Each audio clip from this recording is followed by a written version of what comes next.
Boa tarde, pessoal. Tudo bem com vocês? Sejam bem-vindos a mais um encontro do programa Desperta Digital.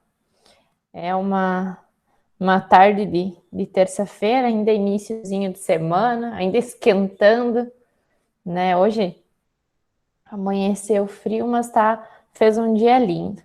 Então, hoje nós vamos ter uma conversa bem bacana, então, sobre planejamento. O Ivandro vai estar conversando aí conosco, nossa penúltima live do programa. E eu queria dizer para vocês ficarem à vontade, se qualquer dúvida, podem estar mandando no chat, pode, se precisar, usar o microfone, tá? Fiquem à vontade. Tenham todos, então, uma ótima live. Ivandro, é contigo. Obrigado, Karine. Tá legal o áudio aí? Tá tranquilo? Sim. Tá bom, obrigado. Primeiro dizer que a Karine fica prometendo coisas, né? Vocês vão ter uma live bem legal. Um papo super legal. Ela só me mata, né? Então, mas obrigado por criar a expectativa, tá, Karine? Me estabeleceu a meta aí, deixa comigo agora. E além do que, essa sempre é uma live esperada, né? Esse é um grupo que a gente tem um carinho tremendo. Pessoal aí da região de Ceará, alguns colegas que trabalham com a gente, então nos faz sempre ficar mais concentrados, né? E a Karine foi bem na abertura, né? Dizendo que a ideia é que tenhamos uma conversa interessante sobre planejamento na tarde de hoje. Falar de planejamento com professores é sempre desafiador, porque o planejamento é um dos temas muito debatido, assim, nas licenciaturas, debatido no nosso dia a dia de sala de aula, é debatido na academia, é debatido em todos os lugares, né? Então, trazer algo novo para o planejamento é sempre desafiador. Mas eu prometo para vocês que eu organizei uma fala, e eu já testei ela, é uma fala provocativa. Até quando eu terminei num grupo dia desses, uma mensagem no chat foi muito obrigado por nos fazer, nos forçar a pensar sobre o planejamento. Depois a pessoa corrigiu a palavra forçar por convidar. Mas é que às vezes a gente entra tanto no tema e na conversa que nós nos reconhecemos naquilo que a gente fala e a proposta é exatamente essa, né? Sempre que eu faço uma fala, eu tenho uma proposta de que a fala faça sentido e de que ela gere algum tipo de impacto. E impactar pessoas não é fácil, né? Você precisa fazer as pessoas se reconhecerem naquilo que você está dizendo. Então, ela pode ser desconfortável em alguns momentos, e isso é bom que seja. Se você está sentado aí na tua casa e, de repente, tiver que dar aquela mexidinha, porque está doendo as costas, está doendo a perna e tal, é porque, quem sabe, a gente está começando um processo de autorreflexão nesses momentos, que são os momentos mais caros, mais importantes do dia de um professor. É o momento de refletir sobre aquilo que ele propõe. Então, sim, obviamente, quando a gente falar de planejamento, nós vamos reconhecer absurdos de nossos colegas, vamos reconhecer absurdos de professores que são feitos por professores, não é por causa da pandemia, é porque isso na escola existe, mas também vamos reconhecer os nossos absurdos, que é o que importa para hoje à tarde. A gente propor uma conversa que você possa, nesse momento aqui, nessa 1 hora, usar aquela competência metafísica que só os humanos têm, que é sair de si e de fora olhar para si e avaliar o que tem feito, como tem feito e o que é possível de mudar, estabelecendo normas, obrigações, regras e metas para si mesmo. Então, essa é a proposição hoje à tarde, essa é a proposta hoje à tarde, e esse é o objetivo que eu vou perseguir a todo custo. Como a Karine disse, o chat está aberto, eu vou compartilhar minha tela logo em seguida, então eu não consigo enxergar o chat, mas havendo manifestações no chat ali, você pode, por favor, a Karine vai me interromper e vai transferir para que eu possa tratar dessas questões, até porque a gente acaba encaixando uma live na outra quando a gente está fazendo esse trabalho, e aí logo em seguida, às vezes em uma outra live, a gente não consegue no final responder as perguntas. Ainda assim, ao final eu permaneço mais um pouco para a gente poder conversar com quem quiser conversar, ok?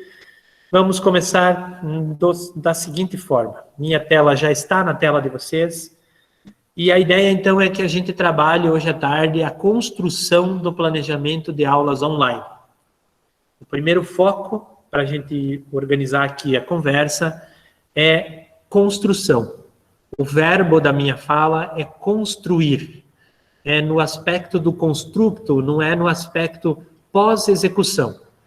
Embora a gente vá tratar disso um pouco também, mas de uma forma mais superficial, porque o foco é a construção do planejamento, o processo do professor fazer imaginar uma boa interação agora, nesse momento, com o seu aluno, que ainda assim é uma aula, né? Imaginar uma boa aula, no aspecto anterior à sua execução, por isso o planejamento. E aí, como pano de fundo, o desafio é trazer para dentro dessa nossa fala de hoje à tarde o que mudou no planejamento. O que tem de novo no planejamento nas aulas remotas? Quais são os novos desafios? Quais são os públicos e quais são as variáveis que eu devo considerar para planejar nesse momento? Que são, tanto em aulas presenciais, em tempos de normalidade de escola, os públicos e as variáveis eram considerados de uma forma diferente. Inclusive, as variáveis agora são outras, e nós vamos provar aqui durante a tarde que realmente são outras. Para isso, eu começo a nossa conversa dizendo aquilo que vocês já sabem, mas que é sempre preciso reforçar. Nós não estamos na escola, obviamente, mas a escola precisa ir até os alunos. Eu reforço a expressão precisa, porque de fato precisa. Até março, nós abrimos a escola e o aluno precisava ir até a escola. Era ele que fazia o caminho, a escola estava lá. Agora, quem faz o caminho para que o aluno, para fazer o convite ao aluno, somos nós. Nós vamos ao aluno, a escola vai ao aluno. Toda a sua estrutura vai e precisa ir ao aluno. As aprendizagens precisam continuar. E eu repito o termo, precisam continuar. Não mudou. Nós continuamos focados em aprendizagem. Talvez agora um pouco mais, e a gente vai falar disso depois. Se a escola precisa ir até os alunos, se a escola ainda existe, se as aprendizagens precisam continuar, então o planejamento precisa ser feito.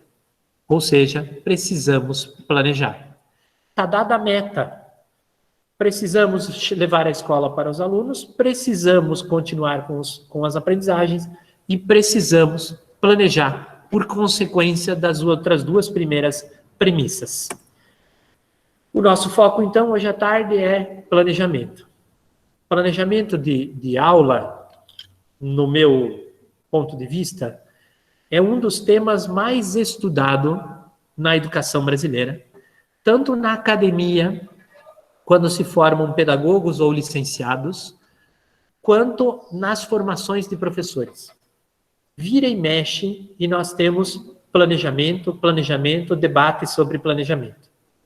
O tema do planejamento, eu acho que ele só é tão escrito, ele só compete, e na mesma proporção, com avaliação e inclusão. Me parece que são três temas muito escritos e muito estudados. Ainda assim, encontramos falhas nesses processos, né? Ainda assim, encontramos falhas no planejamento, falhas na avaliação, falhas na inclusão. E agora, nesse momento recente, se vocês saírem pesquisando aí no Google, o que nós vamos encontrar de texto escrito sobre planejamento ainda continua sendo em nível alto, assim, um volume muito grande. Mas, sobre planejamento de aula remota, de aula online, talvez 1 ou 2 ou 3. Poucos são os textos que se referem ao modo de fazer. Porque quando a gente trata desse modo de fazer aula remota, é difícil você fechar uma receita. Eu diria quase que impossível. Porque a diversidade envolvida num planejamento é tão grande que a receita não vem. Então, se formos procurar uma receita, a gente não encontra. Nós precisamos construir a nossa própria receita. Construir o nosso próprio jeito, a nossa própria forma, e aquilo que melhor se adapta. Mas para isso é preciso fazer autorreflexão. É preciso testar e avaliar. Testa o planejamento, vê se funciona, repete. Se não funciona, não repete. Não insiste, mas avalia. E aí que nós vamos chegar também. O segundo grande ponto que eu quero introduzir aqui nesse começo de conversa é que adotei para mim que planejamento é sempre o primeiro passo para transformar as ideias em realidade. Não haverá planejamento, ele não é necessário se não tiver antes disso uma ideia, que ela pode ser uma necessidade ou uma vontade. Então, se tiver uma vontade de fazer algo, você planeja. Se tiver uma necessidade de fazer algo, você planeja. Se não tiver ideia e nem necessidade, não há necessidade de planejamento. Eu preciso ir ao banco hoje à tarde. Eu me planejo para isso. Não tenho a necessidade de ir ao banco hoje à tarde. Eu não preciso fazer um planejamento para isso. Então, o grande passo do planejamento é identificar qual é a necessidade que eu tenho para daí começar o meu processo de construção de planejamento. Para aí começar a compreender as variáveis, começar a compreender quais são os limites, os empecilhos, os problemas que eu posso encontrar. Então, guardem isso para a tarde de hoje. Transformar ideias em realidade nada mais é do que o primeiro passo, ou tem como primeira necessidade o planejamento. E agora, em se tratando de planejamento de aula em período remoto, eu vou trazer para cá 3 perguntas que elas aparecem muito nas atividades nossas de planejar, durante as atividades de planejamento, e tanto em aulas presenciais, normalidade de escola, quanto em aula remota. A primeira pergunta é o que considerar, quer dizer, o que eu considero para o meu planejamento. Segundo, quais são os desafios que eu preciso superar, que desafios eu tenho, e por onde eu começo. Então, essas são 3 perguntas muito clássicas, assim, quem trabalha aí com orientação, né, quem trabalha com Secretaria de Educação, secretária Fábio, que eu vi que estava aí no Hangout no início, secretária de Seara, é natural que a gente se depare com esse tipo de pergunta dos professores, sejam eles iniciantes ou não. Eu, então, dou como sugestão hoje à tarde que a gente comece pela última pergunta, por onde eu começo, e como resposta à clássica, sugiro que a gente comece pelo começo. E o começo é um jargão de sala de professores que me incomoda bastante, me provoca bastante, pela forma como ele é usado. Não porque ele seja uma falácia, nem porque ele seja uma mentira. A gente está na sala dos professores, normalmente alguém diz assim, essa base nacional curricular comum não vai funcionar, porque é um documento único, referência para o Brasil inteiro, mas a diversidade no Brasil é enorme. E aí a gente já descaracteriza um documento de caráter nacional, ou já justifica o porquê que ele não, antes mesmo de usá-lo, o porquê ele não funcionaria. Um pouco mais adiante, a gente encontra a ideia sobre as propostas curriculares do nosso município, às vezes, né? Olha, o município é muito diverso, nossa, a diversidade no nosso município é enorme. A gente agora tem até imigrante, né? A gente tem até imigrante, tem pessoas de outros países que estão chegando, o que acentua ainda mais a diversidade. É difícil fazer uma educação com um público tão diverso.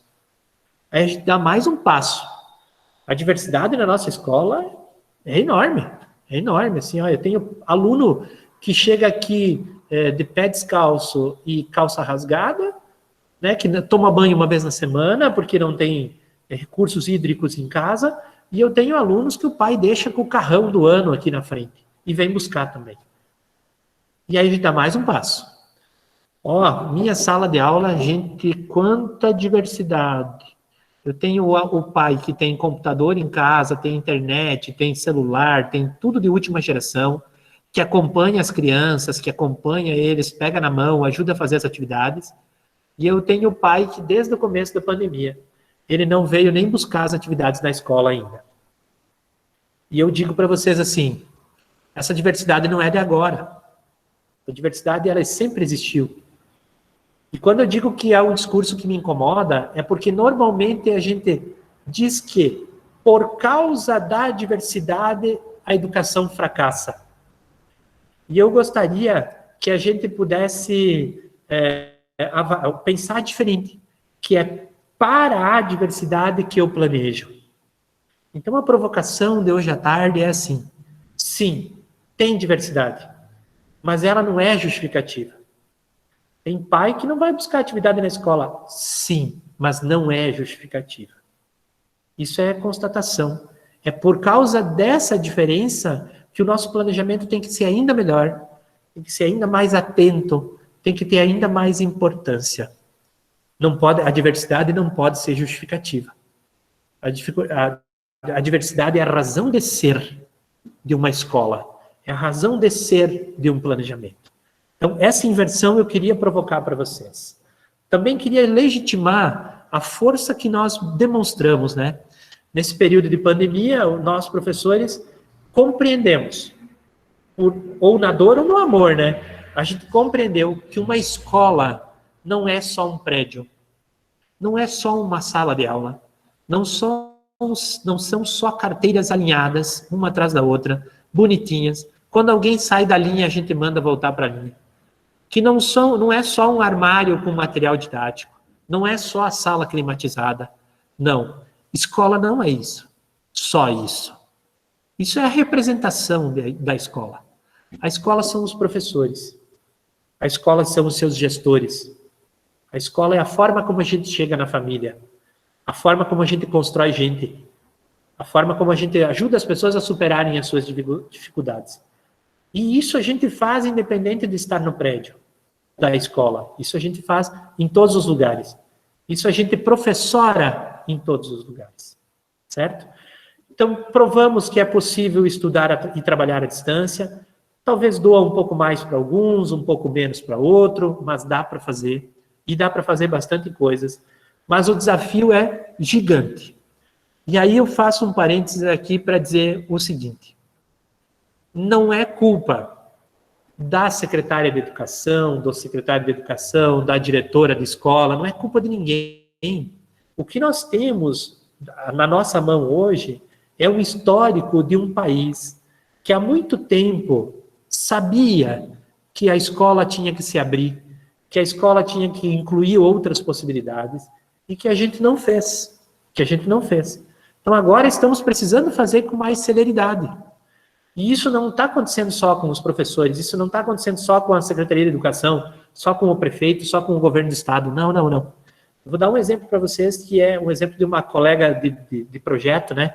Eu tenho alguns outros projetos, além desse trabalho que eu faço aqui no Senai, e um desses projetos é com a Google. Eu tenho muito contato e a gente faz muita parceria com a Sindreia. A Sindreia é uma pessoa daqui do litoral catarinense, que trabalha com a representação comercial do Google para a sala de aula, o Google Escola, o G Suite aplicado à educação.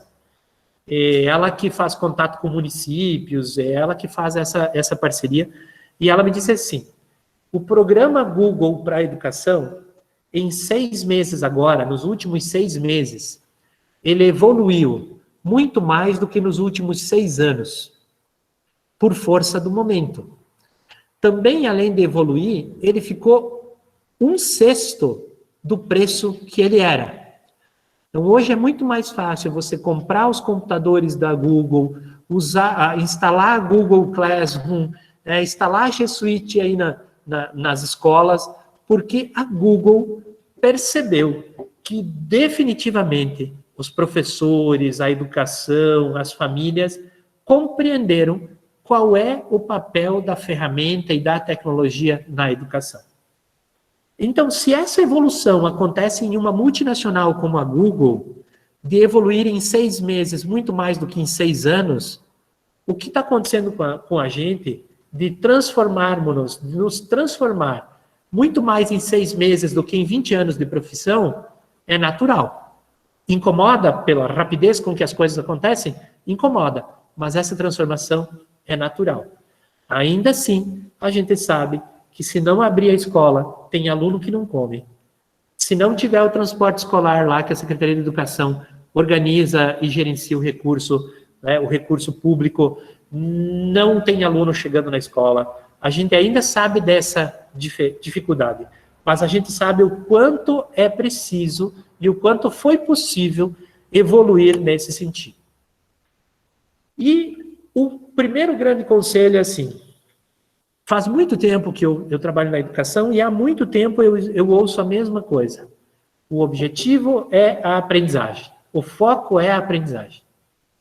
E aí a gente ficou... Isso eu aprendi lá quando fiz a minha licenciatura.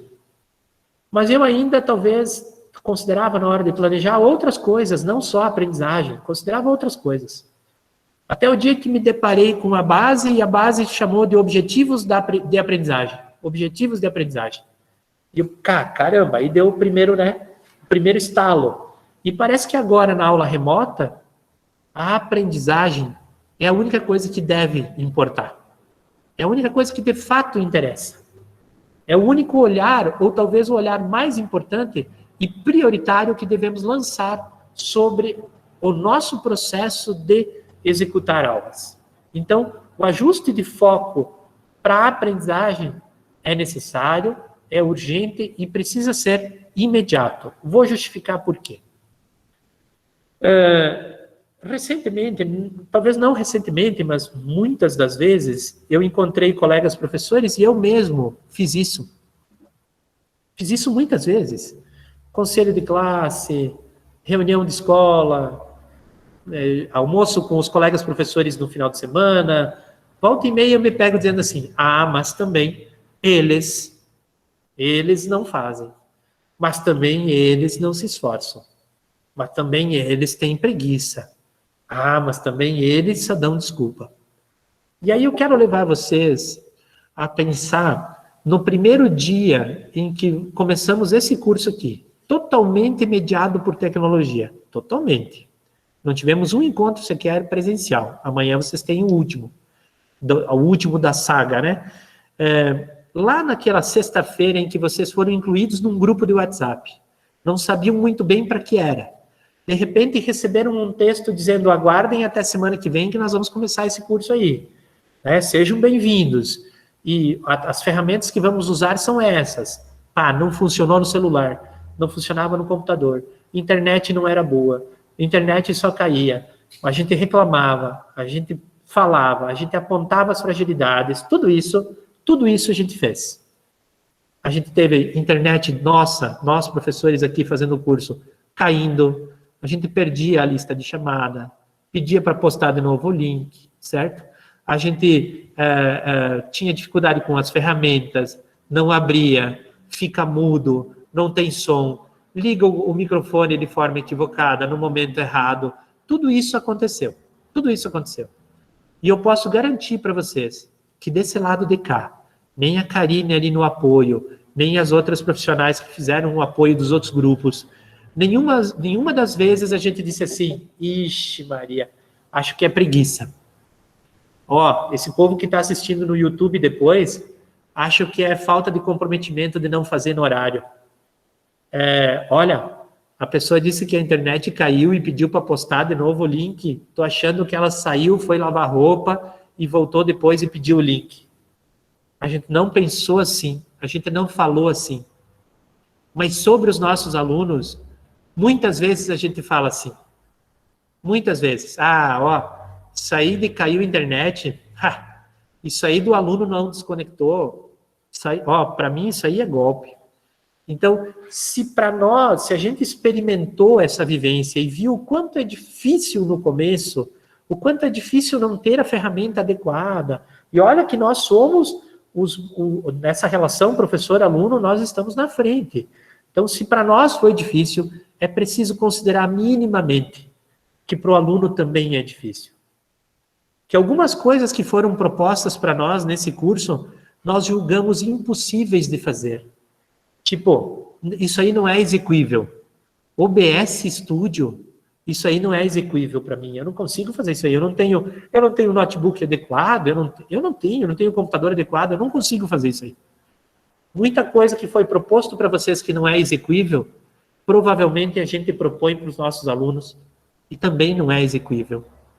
Então, esse movimento de colocar-se no lugar do outro e saber que aquilo que o outro passa e a gente acha que é desculpa, muitas vezes nós passamos da mesma forma e não toleramos quando alguém acha que é desculpa.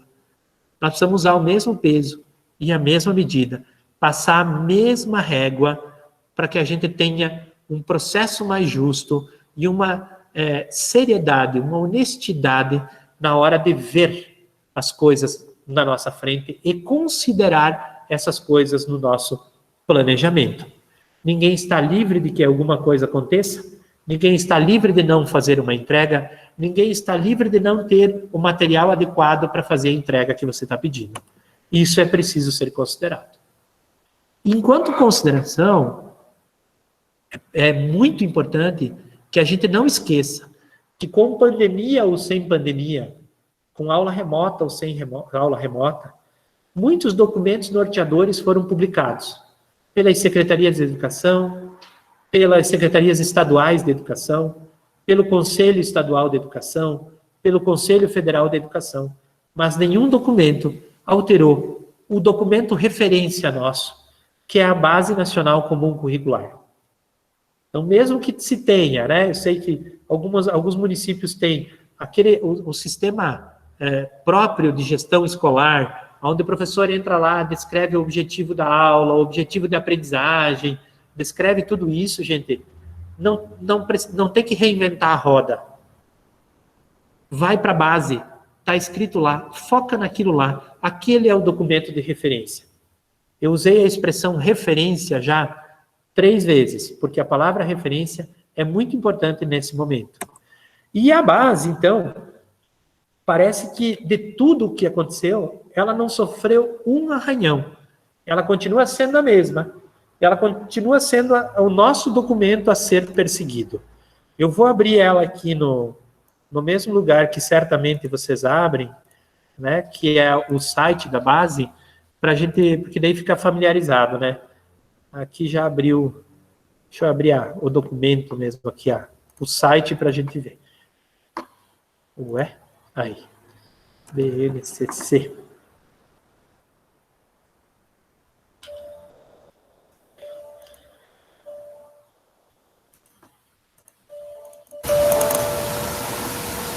Aí, esse é o site que certamente vocês acessam, né? Então, ele é um site muito limpo, ele não tem objetivo nenhum, outro objetivo a não ser organizar e publicar o documento da Base Nacional. Está aqui, nós temos ela em 3 versões, você pode baixar ela na versão planilha. A versão planilha é muito interessante porque você pega a planilha do Excel, dos objetivos de aprendizagem da turma em que você está trabalhando, e você consegue mapear se você atingiu, não atingiu, atendeu, não atendeu, o que ainda precisa ser posto. Você pode incrementar essa planilha de inúmeras formas e acompanhar o teu trabalho. Acompanhar o teu próprio trabalho, refletir sobre ele, avaliar o teu próprio trabalho e ver se ele está engajado ao documento referência, sim ou não. Tem a base em PDF, né? Então, tá aqui ela, eu já baixei antes para a gente ver, são 600 páginas. Eu sei que tem gente que certamente imprimiu ela, tem ela lá como livro de planejamento mesmo, do lado da nossa escrivaninha, né, organizadinho, grifou ela com marca-texto, tudo isso. E a gente tem a base aqui para navegação.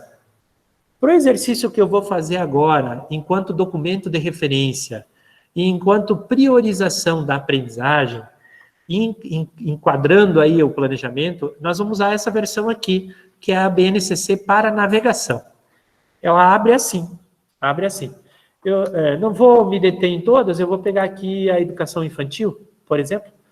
A educação infantil, está aqui o texto dela, né? Então tem os campos de experiência e tem os objetivos de aprendizagem, que eu acabei de clicar neles, para que a gente possa dar uma olhada aqui nos objetivos de aprendizagem.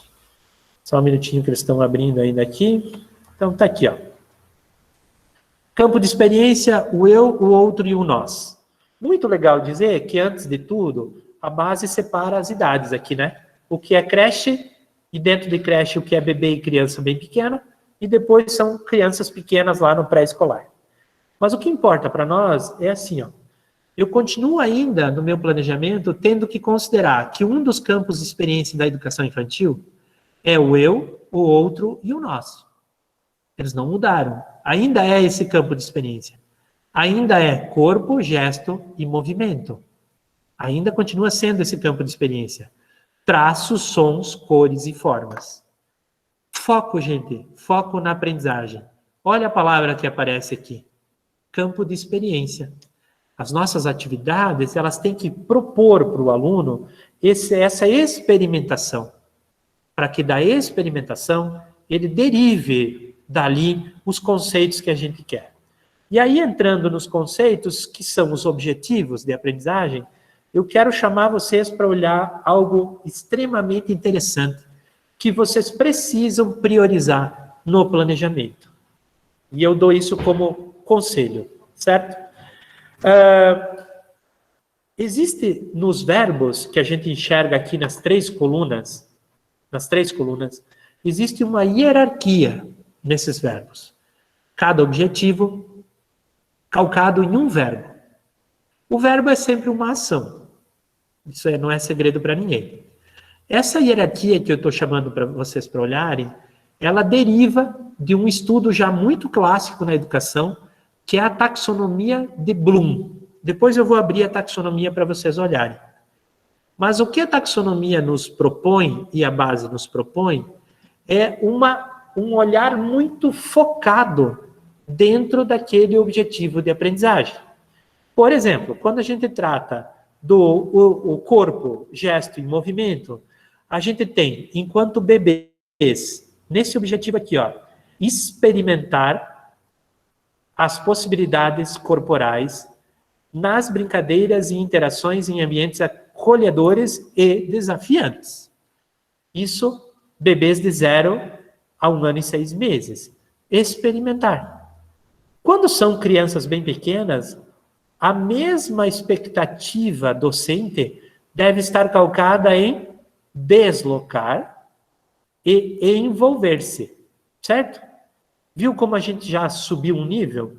Ninguém se desloca seu corpo e se envolve em brincadeiras que exigem o deslocamento do corpo se antes ele não experimentou as possibilidades. Quando ele chega para nós na pré-escola, o que nós temos que olhar é demonstrar controle e adequação do uso de seu corpo em brincadeiras. Ele só vai demonstrar, gente, se ele sabe deslocar e se ele antes de deslocar experimentou. Olha o segundo. Imitar gestos e movimentos de outras crianças, de adultos, de animais. Explorar formas de deslocamento e criar movimentos e gestos. O que acontece com muita frequência no nosso planejamento? A gente tem uma criança que está aqui na fase do imitar e a gente desafia, a gente propõe que ele crie. A gente já quer que ele crie. Quando eu digo que o foco é a aprendizagem e que o foco é o documento referência, é hora da gente pegar esses documentos referências, abrir esses documentos referências, tomar conhecimento deles e compreender o seu funcionamento para poder fazer a seleção adequada da prioridade que eu quero focar. Olha essa última aqui, só para a gente fechar os exemplos, depois eu vou para a taxonomia. Utilizar os movimentos, desenvolver progressivamente as habilidades, escalonou, né? Subiu um degrau, coordenar as habilidades. Às vezes a gente está com um aluno aqui nessa fase aqui do cantinho, né? Dos bebês, e querendo que ele coordene.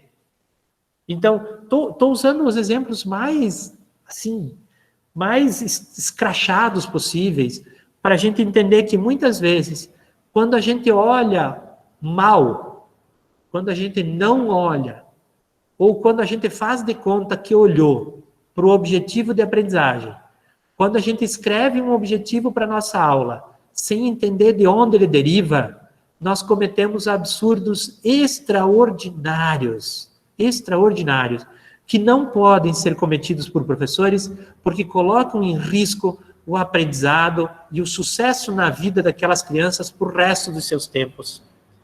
Então, consciência é o primeiro passo, é o primeiro olhar. Cautela, não se faz documento só por fazer. Ele tem que ter sentido, ele tem que gerar impacto e ele tem que derivar de nós como algo que conhecemos profundamente. Então, fazer planejamento não é só imprimir na matricial, a atividade que você baixou da internet e mandar para casa. É muito mais do que isso. E eu vou explorar um pouco mais a taxonomia para a gente entender como isso faz sentido. Está aqui a tabela da taxonomia de Bloom. Ela pode ser uma pirâmide, vocês vão encontrar ela desenhada em escadinha, depende. A taxonomia de Bloom, ela propõe 6 níveis de aprendizagem. O termo é nível mesmo, o termo é nível, como se fosse uma crescente. Então, eu tenho o nível do memorizar, compreender, aplicar, analisar, avaliar e criar. O que acontece normalmente, muitas vezes, no nosso planejamento? Nós queremos que o aluno crie sem antes ele ter memorizado. Nós queremos que o aluno crie sem antes que ele compreenda. Eu vou querer que o aluno crie sem antes ele aplicar. Vou dar um exemplo. Você mandou para casa uma atividade e pediu para o aluno lá de 6º, 7º, 8º ano, escreva um texto dissertativo sobre a sua experiência de isolamento social. Acho que isso aí foi um dos temas mais mandados para casa nos últimos meses. Como é que o aluno cria um texto dissertativo se ele antes não memorizou o que é um texto dissertativo, se ele não compreendeu, se ele não aplicou, se ele não analisou, se ele não avaliou? Como ele cria? Segundo a taxonomia de Bloom, ele não cria. Ou então, você está forçando que esse aluno vá fazer memorização, compreensão, aplicação, análise e avaliação sem o teu apoio, de forma autônoma. E cuidado, que às vezes a gente está exigindo a autonomia de uma criança que ainda não a tem desenvolvida. E não é porque ele é incompetente ou preguiçoso que ele não desenvolveu a autonomia. É porque não está na fase de desenvolvimento ou de apropriação da autonomia de estudo. Então, tem muita coisa ainda para a gente melhorar, né? Quando a gente avança um pouquinho na taxonomia, nós encontramos aqui, ó, por exemplo, a listagem, né? O memorizar. O memorizar, a taxonomia aponta que primeiro o aluno lista, depois ele relembra, depois ele reconhece, depois ele identifica, depois localiza, depois descreve e depois cita. O que às vezes acontece assim, ó? A gente manda para casa isso acontece muito, né? Uma atividade para o aluno, uma atividade para o aluno lá de anos iniciais, principalmente, às vezes até de pré-escolar. A gente manda assim, um conjunto lá, uma atividade de pintura, e lá no meio a gente pede para ele pinte a letra B de verde. As outras podem ser de qualquer cor, mas a B de verde. Está exigindo que o aluno localize uma letra no meio da figura, sem ter certeza se ele sabe listar, se ele consegue relembrar o que é a letra B, se ele reconhece a letra B, se ele identifica. E a gente foi logo no localizar. Às vezes a gente está pedindo para que ele invente um protótipo, invente algo novo, que está aqui no último nível da taxonomia, sem saber se o aluno, antes disso, reconhece ou identifica. É normal, assim, ó, use sucata e faça um robô. Caramba, milhares de movimentos inventivos ele precisa fazer, que a gente não tem a menor certeza se ele conseguiu apropriar todos os verbos anteriores que estão postos aí na tabela. Ok? Então, ajusta o foco, para pensar quando está planejando uma aula, vê qual é de fato o objetivo, refina isso aí e tenta ver se tu está seguro do que tu está fazendo, se de fato aqui ele consegue fazer aquilo porque ele já venceu as etapas anteriores. Isso significa olhar para o teu público. Isso significa ter consciência do para quem eu planejo. Muito mais do que definir se ele tem celular ou não tem, se ele tem internet ou não tem, se ele tem computador ou não tem. Além disso, eu preciso saber para que público eu planejo. É para o meu pré-escolar? Ora, é para o meu pré-escolar. Quais são os objetivos do pré-escolar? É para o primeiro ano? É para o quarto ano? Para quem é que eu estou planejando? Essa definição, essa decisão precisa estar clara. Mas não é quem, o João, a Maria, o fulano, Beltrano, não. É quem, enquanto público, em que etapa de evolução humana ele está, em que etapa de aprendizagem ele está, que competências eles já têm. Isso tem que estar claro na cabeça do professor. Isso tem que estar claro, senão vai dar tudo errado. Planejamento, gente, é o primeiro passo para tornar uma ideia em realidade. Não espere a realidade se tu não tem nem clareza do que está por trás do teu planejamento. Não haverá uma realidade boa. Uma realidade prazerosa. Um outro ponto para a gente avaliar é que agora tem sido muito moda, eu nem vou tratar do conceito, né? Se são atividades assíncronas ou se são atividades síncronas. A atividade assíncrona, quando você propõe, você está querendo, esperando que o aluno e a sua família tenham total autonomia e que essa autonomia de realizar a atividade seja feita com total ausência física também. Quando que acontece uma atividade assíncrona? Quando a gente faz a nossa atividade no Word e escreve assim, por exemplo, né? Responda as questões abaixo sobre a ditadura militar. E manda 20 perguntas. Quer dizer, olha, esse aluno nunca ouviu falar sobre ditadura, esse aluno mora numa família que não fala sobre esses assuntos, esse aluno não acessa bibliografias que falem sobre esse assunto, esse aluno tem uma condição completamente diferente da tua.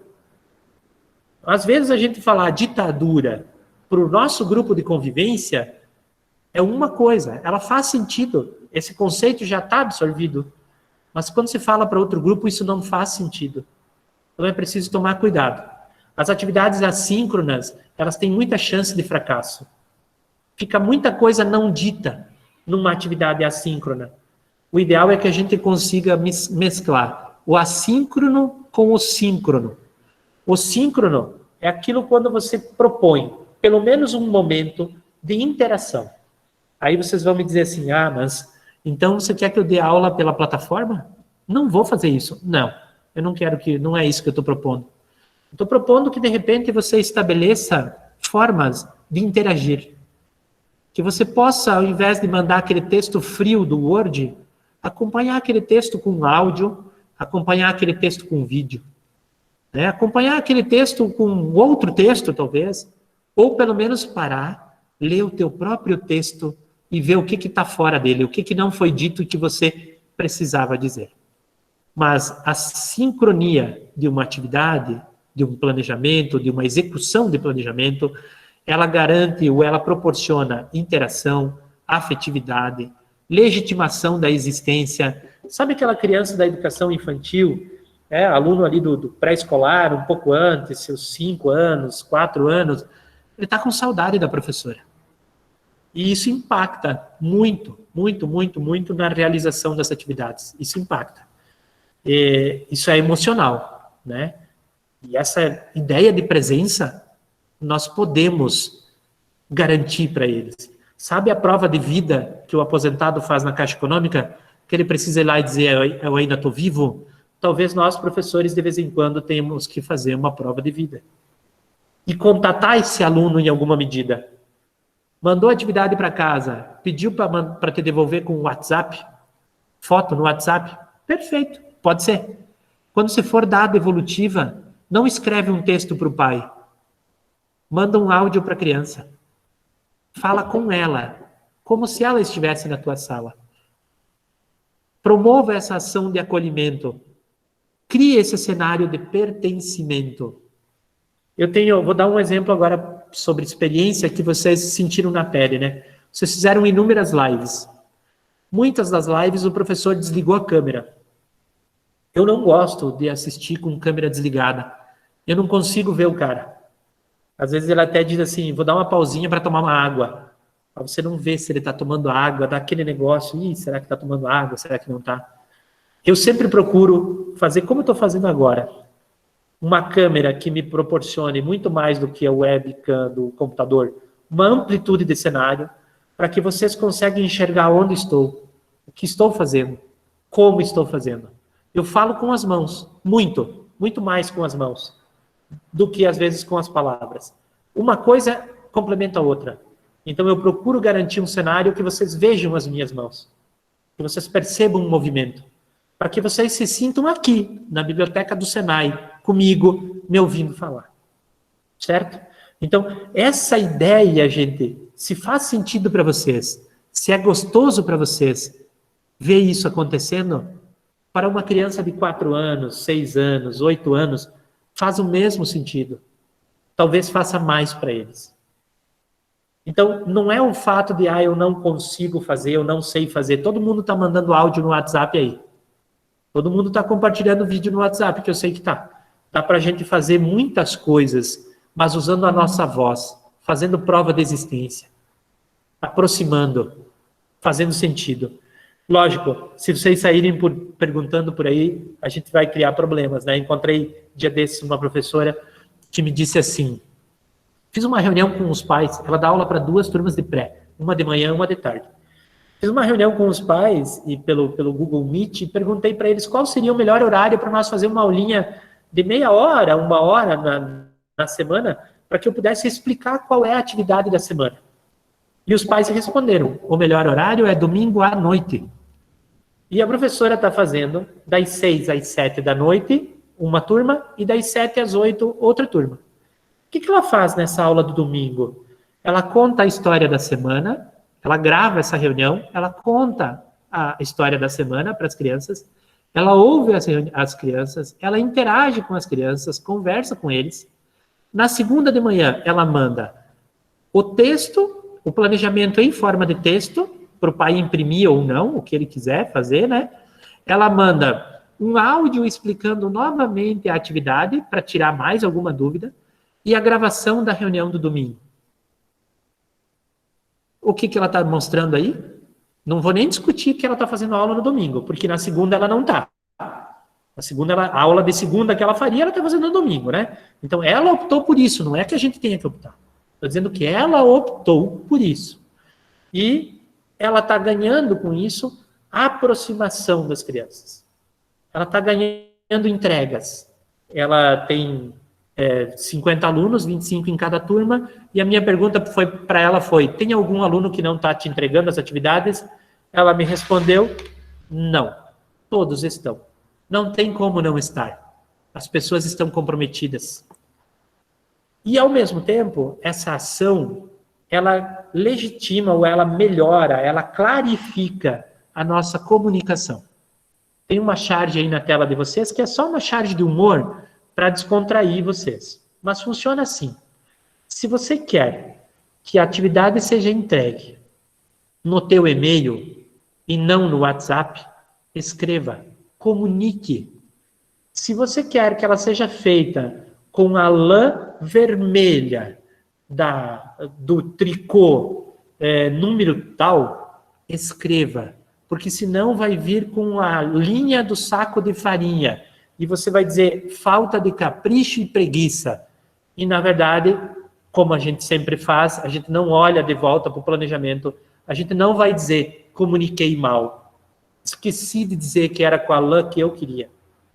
Se você quer que pinte de vermelho e não faça contorno nas figuras, escreva comunique.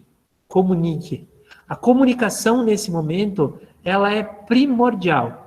E ela tem que ser uma comunicação passo a passo, roteirizada. Porque senão a gente está exigindo autonomia de uma criança e de uma família que não tem. que não têm autonomia ainda formada. Então, comunique. Se é para grudar, fazer colagem com grão de feijão e não de arroz, escreva que são grãos de feijão. Se você escrever sementes, vai vir girassol. E não é preguiça. Nem sempre é preguiça. Certo? A forma que vocês escolherem, que a gente escolhe como professor, para comunicar e comunicar-se com os pais, com as crianças, contribui muito para a gente garantir um mínimo de presença nesse momento já agigantado de ausência. A gente se faz vivo, a gente faz as crianças vivas. E aí eu vou para mais um exemplo antes de passar para o próximo tema. Recentemente, uma mãe procurou a gente numa atividade paralela que eu faço aqui também e disse: meu filho está desanimado na escola, estou pensando em trocar de escola. Tá, então traz aí o planejamento da prof. Pré-escolar. Toda semana a prof mandava para casa pelo WhatsApp: pinte a figura, pinte a figura, pinte a figura.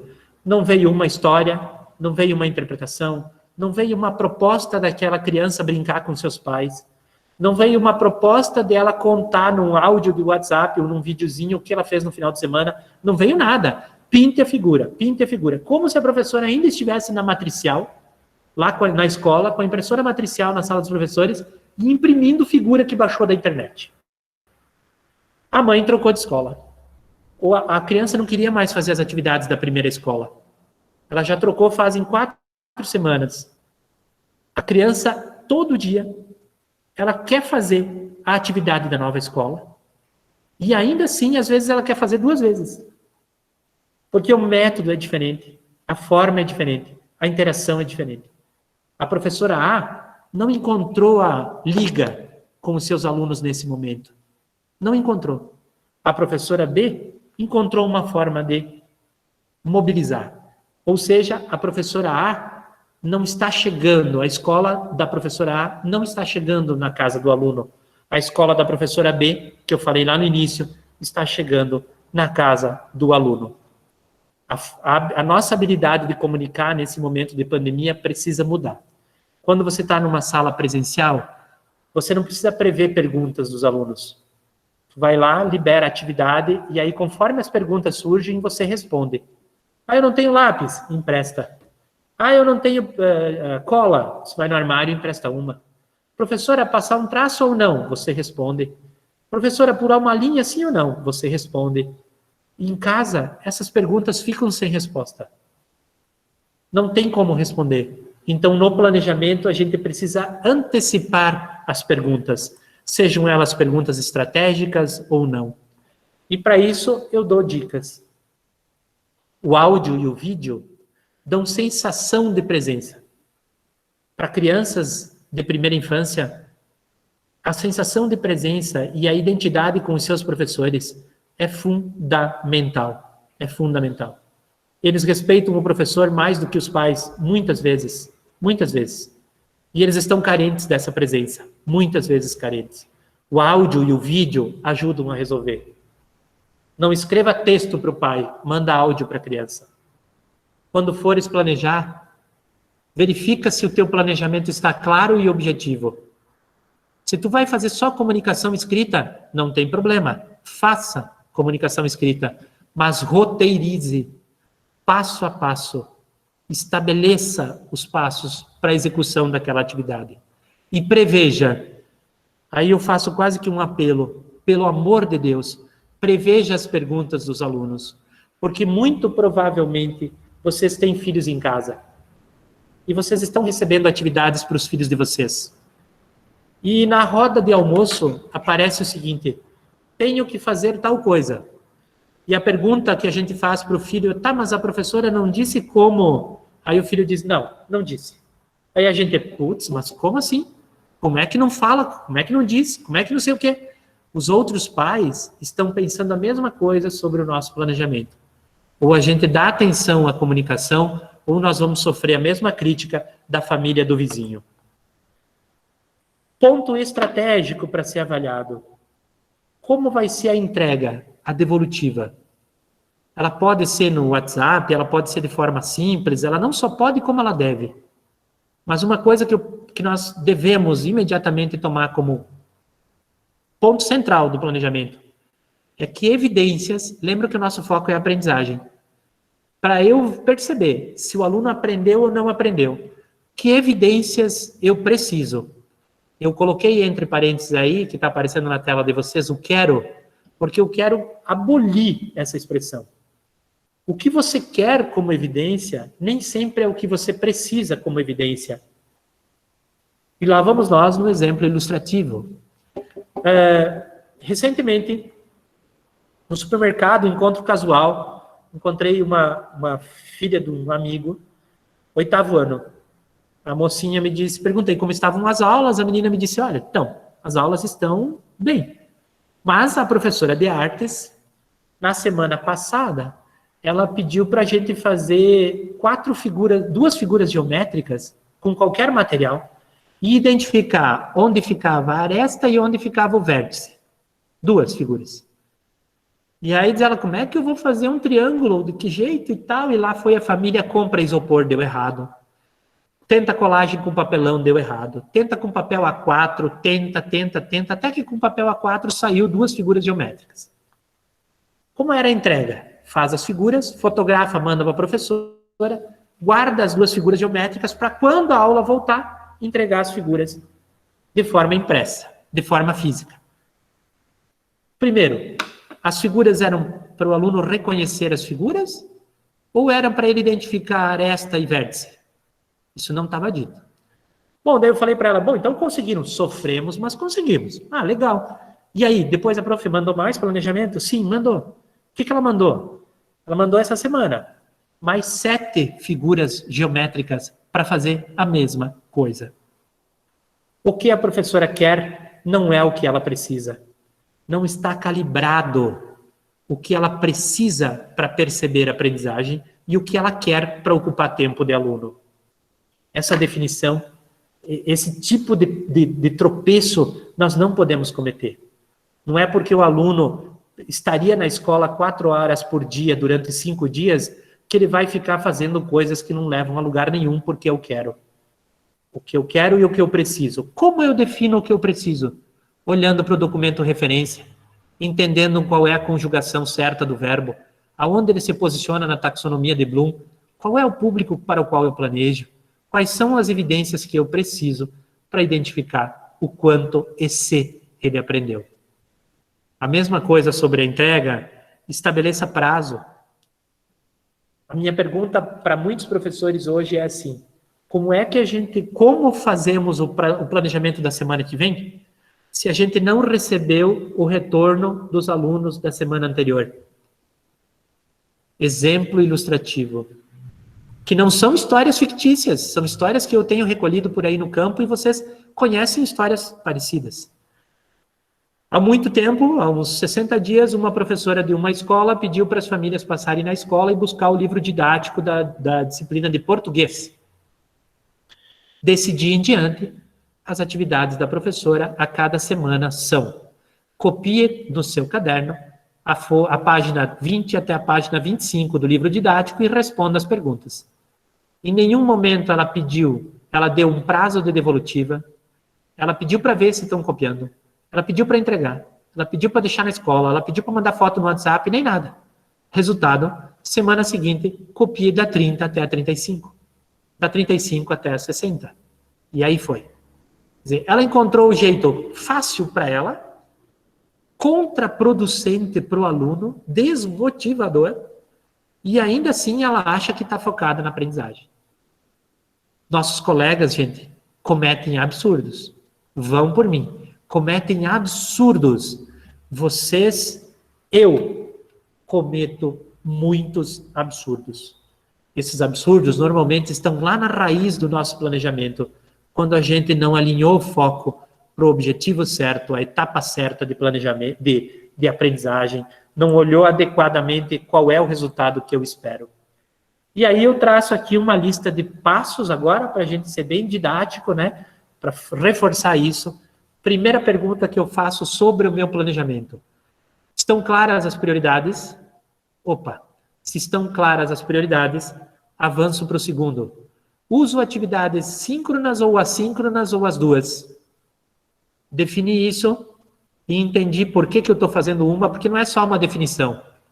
É entender o porquê que eu usaria só síncrona, só assíncrona ou as duas. É entender o porquê. Isso é tomar consciência sobre o nosso planejamento. Isso é tomar consciência. O resto é só decisão. E decisão você faz com uma moeda, jogando para cima e tirando no cara ou coroa. Como farei a devolutiva para os meus alunos? A devolutiva, a forma como o aluno vai me enviar, certo? Está aqui na forma de atividade que eu escolher, mas também como eu vou devolver para os meus alunos. Não é um joinha no WhatsApp dizendo recebi. É sobre a qualidade. É um feedback sobre a aprendizagem. Quando a gente dá esse feedback sobre a aprendizagem, a gente não só está respeitando o aluno, como a gente está novamente olhando para o sucesso ou o fracasso do nosso planejamento. Deem feedback para os seus alunos. Mas muitos feedbacks. E feedback não é xingamento.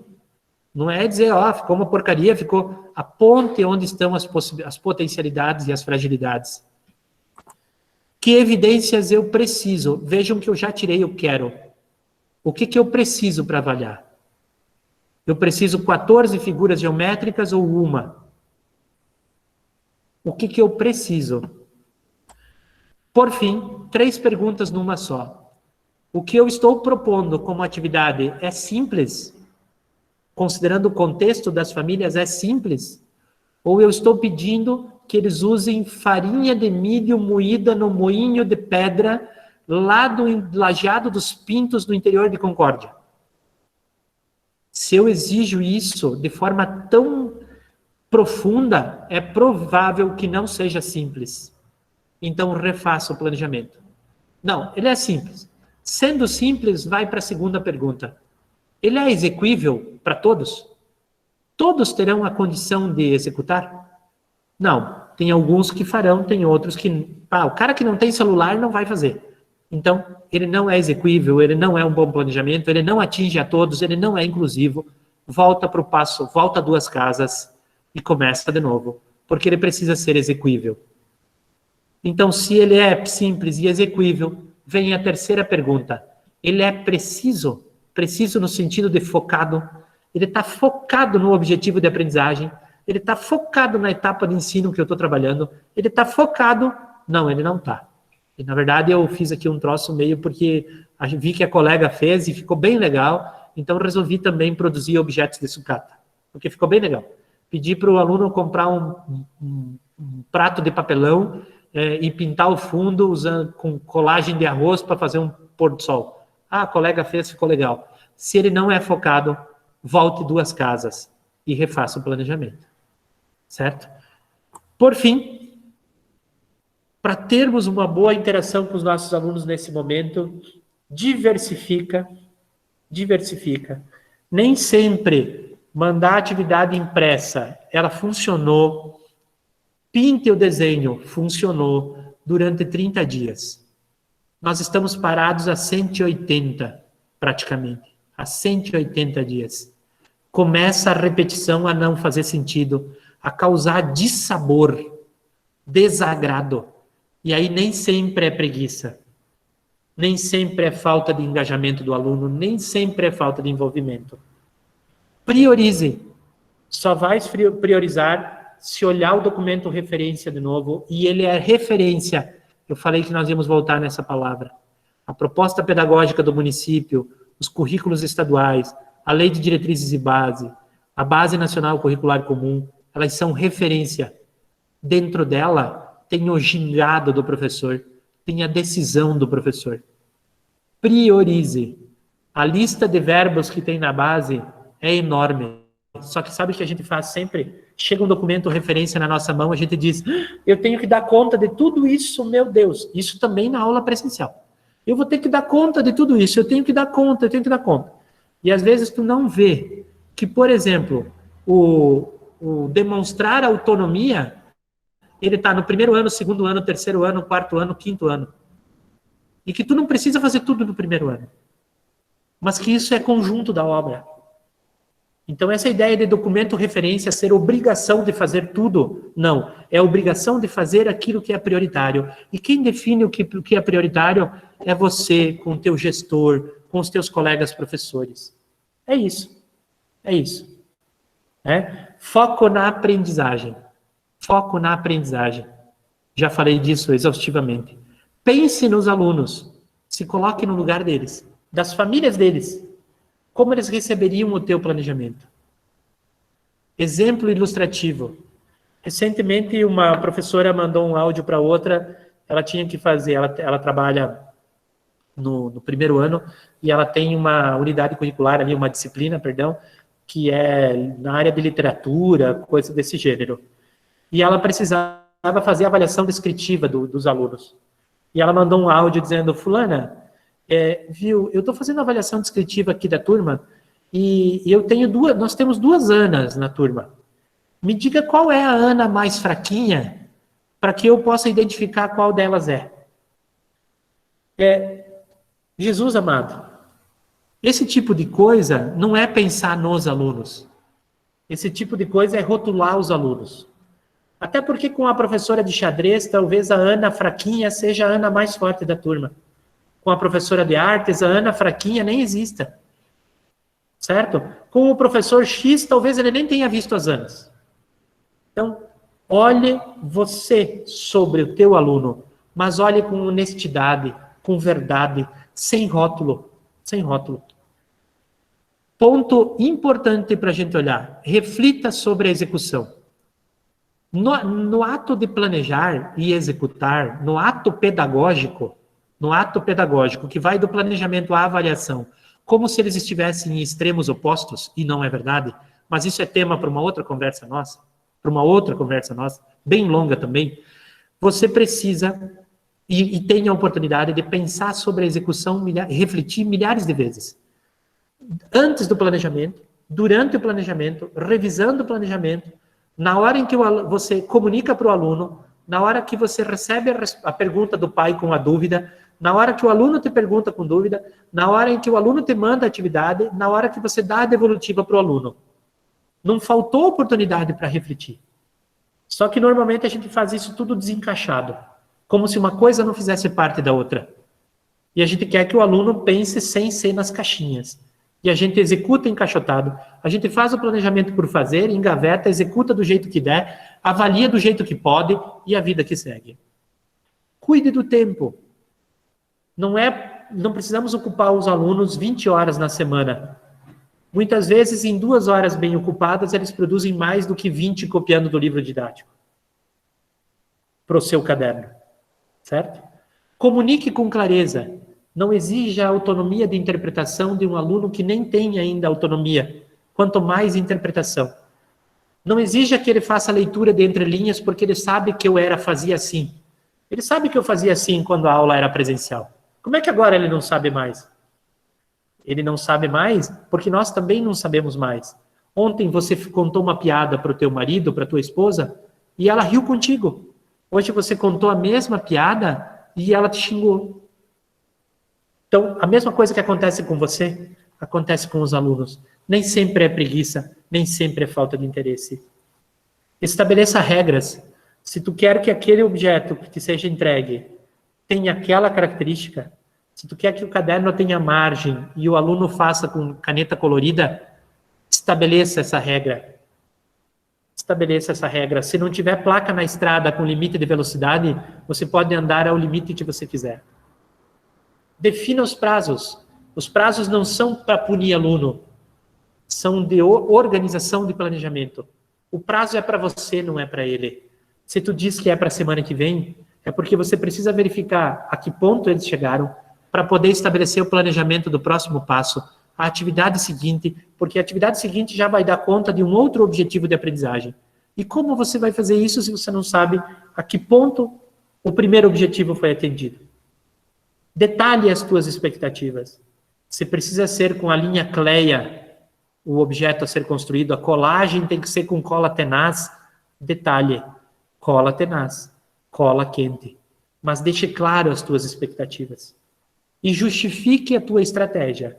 Se você escolheu fazer uma escultura com massa de biscuit, que não tem na cidade em que você mora, tem que mandar vir do ônibus da Reunidas, lá da cidade vizinha, justifique por que tem que ser biscuit e não argila ou massa de modelar. Justifique o porquê que isso não é o que tu gosta, o que tu quer, mas é o que isso está relacionado com o objetivo de aprendizagem. E não precisa usar termos técnicos como pai, o objetivo da aprendizagem é usar biscuit. Não, não é isso. Se o objetivo da aprendizagem é usar biscuit, tem um motivo para usar biscuit. E é esse motivo que o pai precisa saber. O biscuit garante maior aprendizado para o seu filho, garante mais qualidade de aprendizado. Justifique as suas escolhas e justifique a sua estratégia. Por fim, já passou muito aqui pela nossa conversa. Foi pano de fundo em vários momentos, mas eu queria destacar, gente, mas destacar muito fortemente com esse último slide, dizendo que tem uma coisa que nós precisamos considerar, que é a empatia. Aquilo que acontece comigo também acontece com vocês. Ficar 1h sentado, ouvindo, eu tolero. 1h20 eu já não consigo. E eu estou falando a 1h09. Eu preciso parar. Porque senão eu estaria incomodado ouvindo a esse tempo. Não posso submeter vocês à mesma coisa. Se o planejamento que você está mandando, se você fizer o caminho inverso e imaginar ele chegando na tua casa, e tu achar que você não faria legal, que não seria legal fazer, que não seria bom fazer, que não seria atrativo fazer, não mande para casa. Não mande para casa. Empatia não é só se colocar no lugar do outro, é tentar sentir a experiência que o outro sentiu. Agradeço imensamente, enquanto vou descompartilhando aqui a tela, né, esse tempo que vocês ficaram aí me ouvindo. Vou pegar aqui o nosso Meet aqui, para ver se tem alguma coisa no chat, né, alguma pergunta, alguma coisa. Não tendo, eu mais uma vez agradeço, espero ter feito sentido, espero ter impactado, espero ter gerado algum tipo de movimento aí interno em vocês, espero ter colocado vocês na reflexão. E aí, estou vendo aqui a Vera me chamando. Vera, manda bala, pode falar. Eu tinha colocado no chat antes, assim, que o planejamento, sempre que a gente fazer, ele tem que ter uma intencionalidade, tem que ter uma intenção, né? Porque senão, fazer por fazer, não... Eu sei que eu levo agora, fazer planejamento, assim, 3 a 4 dias, fazendo e refazendo, reformulando, vendo o que é bom, o que não está bom, e às vezes, ainda assim mesmo, a gente peca, né? Isso aí. Perfeito, Vera, perfeito. Acho que o exercício de pensar sobre o planejar, por isso que eu falei do ato pedagógico, que aí levaria um outro tempo gigantão aí para a gente conversar, né? Porque a gente faz assim, estou à disposição, a hora que vocês quiserem. A gente estabelece o ato pedagógico como se ele começasse no planejamento e terminasse na avaliação, e que o planejamento seguinte fosse desconectado da primeira etapa, né? E a gente olha isso de forma linear, e na verdade isso é cíclico. Planeja, executa, avalia, e a avaliação já encaixa o próximo planejamento, que já é a próxima avaliação. Não há quem começa, quem termina. Há uma inter-relação no ato pedagógico que precisa ser considerada sempre. Isso que você está dizendo, Vera, faz muito sentido. E no momento de pandemia, talvez o nosso tempo de planejamento é muito maior do que os 20% clássicos que a gente sempre achou que levava, né? A gente sempre achou que o tempo clássico de planejamento é 20%. As variáveis se somaram tanto nesse momento que a gente está levando 80 para planejar e 20 para executar e ainda está falhando, né, velho? E ainda está falhando. Muito isso bem. Aí, eu acho assim que é muito complexo, né? Hoje a gente está fazendo um planejamento totalmente, não digo assim que não seja diferente, mas de uma outra forma que a gente tem que ver essa intencionalidade, né? Porque lá na sala tu tá presente, tu tá junto com as crianças, tu consegue ter esse vínculo maior, né? Enquanto que o planejamento, assim, dessa forma, a gente se sente, parece que meio deslocado, digamos assim, né? Mas tudo é uma questão da gente estar planejando e sempre tendo uma intenção e revendo os objetivos e e fazendo com que chegue nas casas, né, e eles consigam colocar isso em prática, digamos assim, né, esse planejamento em si. Eu procuro, aqui na minha mesa, na minha casa, que está sempre cheio de livros e aquela coisa de pesquisa na internet, pesquisa nos livros, eu sigo que a gente tem aqui nós do município, uma normativas, diretrizes, digamos assim, eu tenho sempre junto comigo e folheando e vendo, e a gente está sempre em busca de acertos, né? Porque a questão do planejamento ele é essencial, né? Então, a partir disso é que a gente consegue alcançar os nossos e os dos alunos também, né? Dessa forma. Perfeito. De que município tu é, Vera? Aqui de Ceará mesmo. Ah, Ceará. Então, em teu nome, quero também estender aí um abraço à secretária Fabiana, né, que está ainda conectada com a gente aí. Eu lembro que ela esteve na minha primeira live e eu tenho um carinho gigante pelo município de vocês, pela forma como vocês fazem educação aí e pelas relações que nós temos aí por Senai e Ceará, essa conexão extraordinária que a gente tem, que é diferente de muitos outros lugares que a gente vai, tá bom?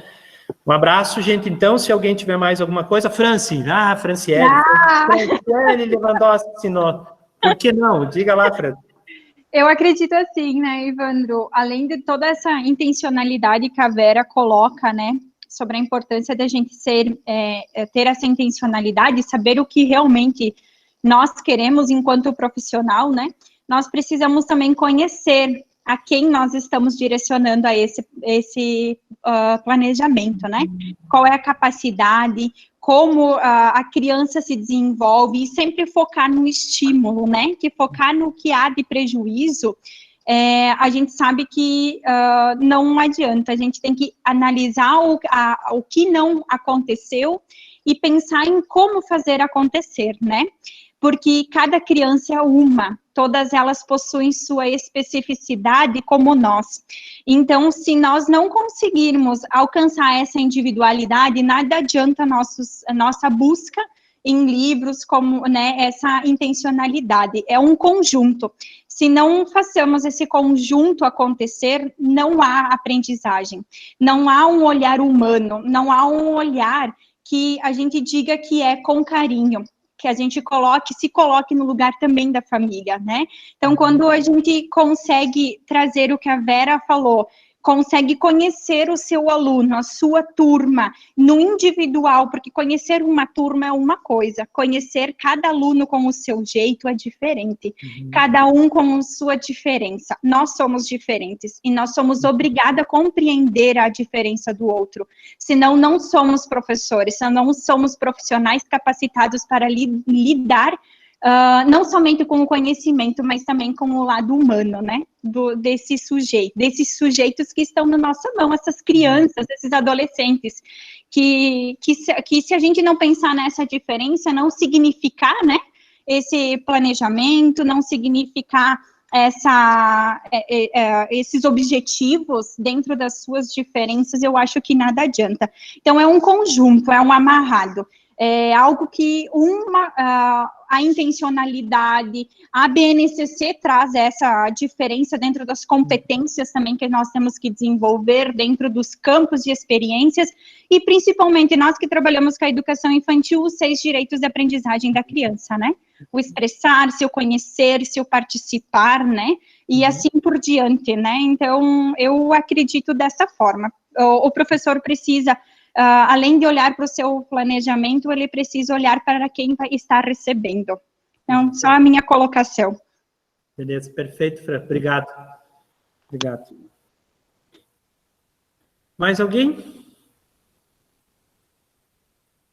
Muito bem. Karine, então, devolvo para você aí. Agradeço mais uma vez, agradeço o teu apoio, né? Em teu nome, agradeço o apoio das meninas também que atuaram aí com os grupos, as demais profissionais nossas. Vocês já podem, quem quiser ir desconectando, pode ficar à vontade. A gente já vai... Eu fico sempre um pouquinho a mais, porque sempre talvez venha mais alguma coisa no chat, eu fico aqui para responder, tá bom? Obrigadão, gente, e até breve.